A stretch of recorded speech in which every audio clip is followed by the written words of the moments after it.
жаңа видео бар. Менің бүгінгі жобамның тақырыбы қожалықтардағы тиімді күн панельдері. Яғни бұл күн электр энергиясы тартылмаған күн панельдері бар қайрат шаруа қожалығы.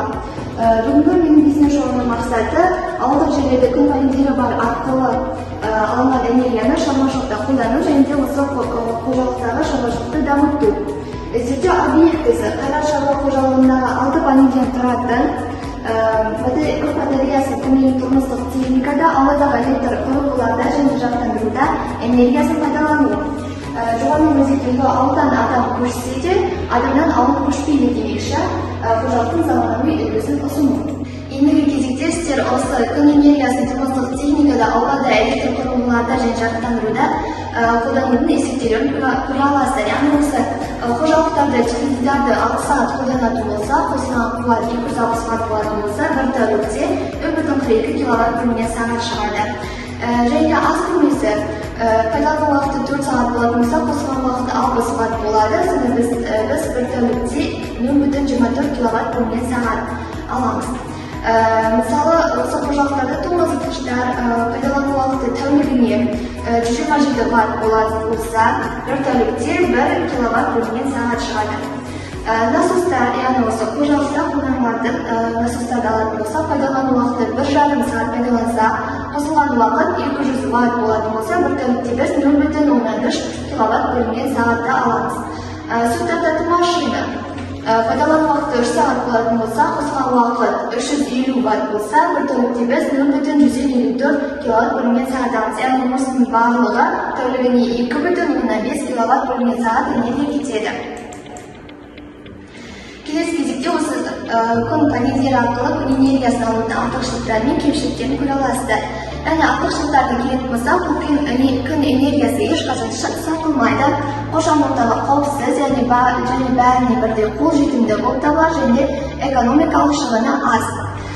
Кемшіліктеріне келетін болса, яғни бұл күн энергиясын алу үшін осы батареялар барлығы ауа райы мен тәуліктің уақытына тәуелді болып келеді.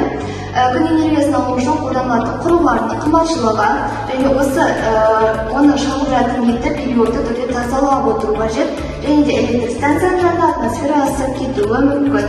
Энергияны аккумуляциялау қажет.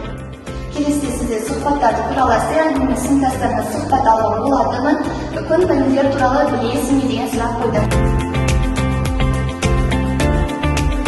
Келесі кезекте сіздер электр энергиясы тартылмаған бірақ та күн панельдері орнатылған қайрат шаруа қожалығын көре аласыздар. Ендігі кезекте сіздер күн панельдері туралы не білесіздер, естідіңіздер ме, соны қағазға жазып өтсеңіздер.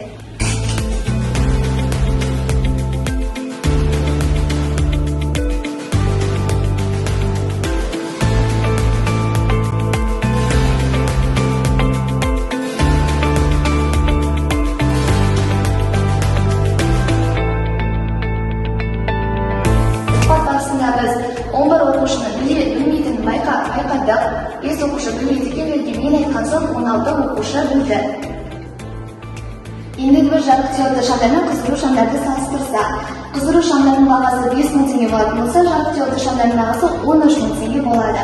Бұл орайда қыздыру шамдарын жиі ауыстырып тұру қажеттілігін ескеру тиіс. Ауыстыру үшін шамамен 3.000 теңге кетеді.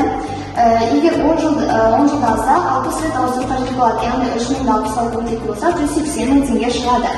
Ал жарық диодты шамдар үшін 13.000-ді қосамыз 5.173,2-ге тең болады 18.713,2, яғни бұны 10 жылда бір рет ауыстырады. Осыдан екі шамның айырмашылығы едәуір екені көрініп тұр.